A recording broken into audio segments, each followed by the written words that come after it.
अगर आज रात 2 बजे किसी का आखिरी मैसेज आपको मिले और उसमें लिखा हो, अगर मैं सुबह तक जिंदा न रहूं तो मेरी डायरी पढ़ना, तो आप क्या करेंगे? जरा सोचिए। अगर यह मैसेज किसी अजनबी का नहीं, आपके अपने दोस्त, आपके अपने भाई या आपके अपने प्यार करने वाले इंसान का हो, यह कहानी किसी फिल्म की स्क्रिप्ट नहीं है। यह कोई काल्पनिक डरावनी कहानी नहीं है। यह भारत में घट चुकी एक सच्ची घटना से प्रेरित कहानी है, जहां मौत अचानक नहीं आई। मौत धीरे धीरे आई। हर दिन, हर रात, हर खामोशी में। इस कहानी में तारीख है, समय है, जगह है और सबसे जरूरी, एक इंसान का टूटा हुआ दिमाग है। आज की यह कहानी आपको डराएगी नहीं, यह आपको अंदर से हिला देगी। तो अगर आप psychological stories, real Indian stories, true dark reality में विश्वास रखते हैं, तो आंखें, कान और दिल तीनों खोलकर सुनिए, क्योंकि यह कहानी किसी और की नहीं, कहीं न कहीं हमारी ही है। दिल्ली, स्थान लक्ष्मी नगर, गली नंबर 4। मौसम उमस भरी गर्मी, तापमान 31 डिग्री सेल्सियस। बिजली बार बार जा रही थी। रात के ठीक 2:17 पर मोबाइल फोन की स्क्रीन जली। फोन की स्क्रीन पर सिर्फ एक लाइन लिखी थी, अगर सुबह तक मैं जिंदा न रहूं तो मेरी डायरी पढ़ना। यह मैसेज अनुज वर्मा, उम्र 28 वर्ष, ने अपने सबसे पुराने दोस्त राघव शर्मा, उम्र 29 वर्ष, को भेजा था। राघव उस समय नोएडा में था। मैसेज पढ़ते ही उसके शरीर में एक अजीब सी ठंड दौड़ गई। उसने तुरंत कॉल किया। 1 बार, 2 बार, 7 बार, कोई जवाब नहीं। घड़ी की सुई 2:23 पर थी। राघव जानता था, अनुज ऐसा मजाक कभी नहीं करता। अनुज का जन्म 14 नवंबर 1984, सुबह 6:40, कानपुर, उत्तर प्रदेश।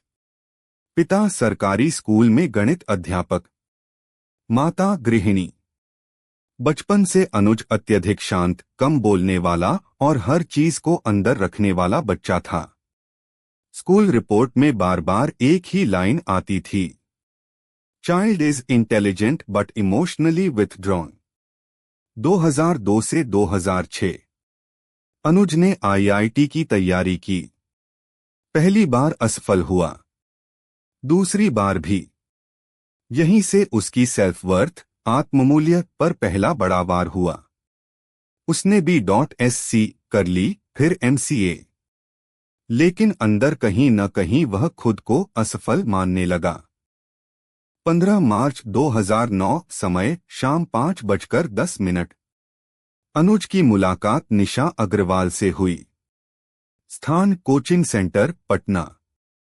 निशा हंसमुख, बातूनी और जिंदगी से भरी हुई थी।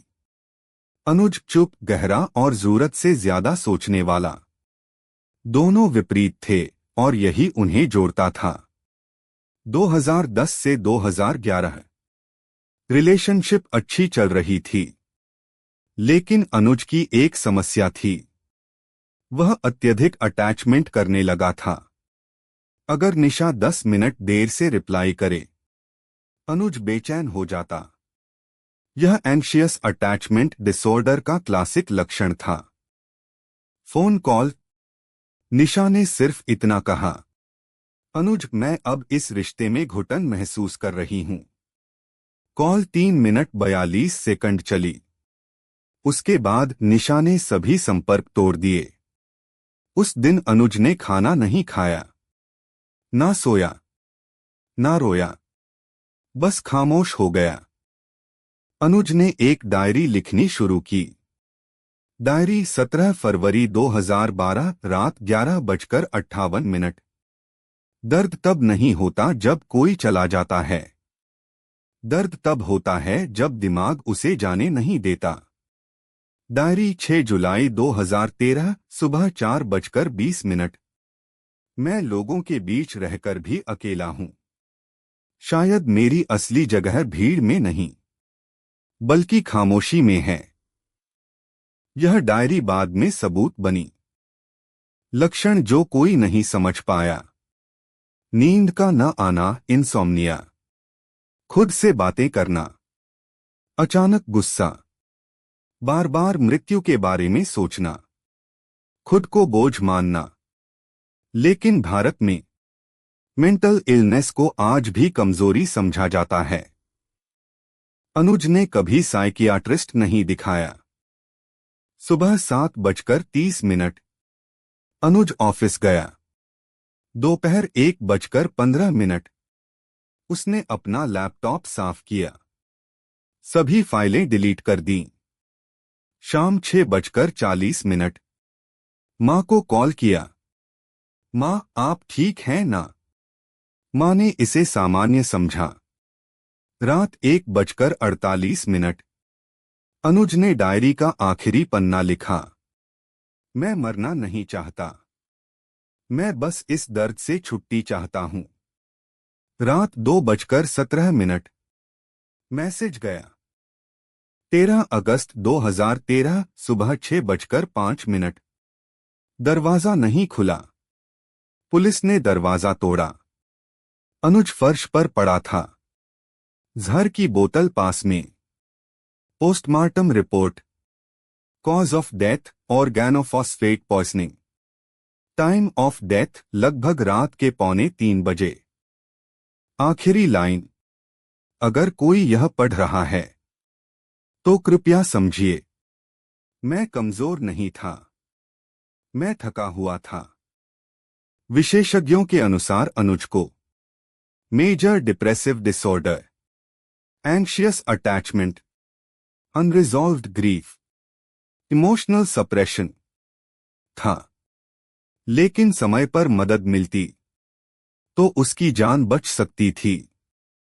भारत में हर साल 1.6 लाख से ज्यादा लोग आत्महत्या करते हैं। उनमें से ज्यादातर लोग मरना नहीं चाहते, बस दर्द से राहत चाहते हैं।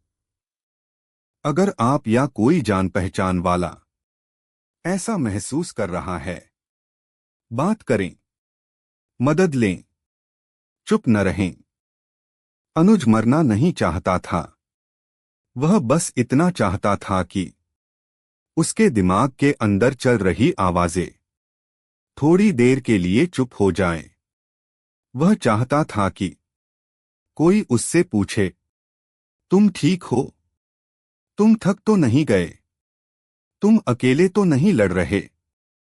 लेकिन समाज ने उसे कहा, स्ट्रांग बनो, ओवर रिएक्ट मत करो, सबके साथ होता है।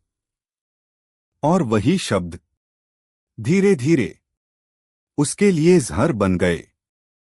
सबसे डरावनी सच्चाई ये है, जो लोग आत्महत्या करते हैं वे मरना नहीं चाहते, वे बस अपने दर्द से भागना चाहते हैं। अगर अनुज को सिर्फ एक इंसान मिल जाता जो उसकी बात बिना जज किए सुन लेता, तो शायद 12 अगस्त 2013 की रात इतनी खामोश नहीं होती।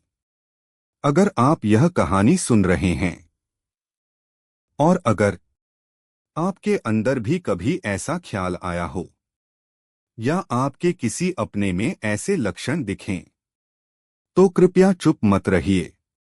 मदद लेना कमजोरी नहीं है। बात करना हार नहीं है। जिंदा रहना सबसे बड़ी जीत है। अगर यह कहानी आपके दिल तक पहुंची हो, अगर इसने आपको सोचने पर मजबूर किया हो, तो इस वीडियो को लाइक करें, क्योंकि एक लाइक इस तरह की सच्ची कहानियों को आगे बढ़ाता है। कमेंट करें और बताइए, क्या आपने कभी किसी ऐसे इंसान को देखा है जो बाहर से मुस्कुरा रहा हो और अंदर से टूट रहा हो? शेयर करें, क्योंकि हो सकता है यह कहानी किसी एक जिंदगी को बचा ले। और चैनल को सब्सक्राइब करें, क्योंकि यहाँ हम डरावनी नहीं, हकीकत की कहानियां सुनाते हैं। वो हकीकत जो अक्सर खामोश रहती है।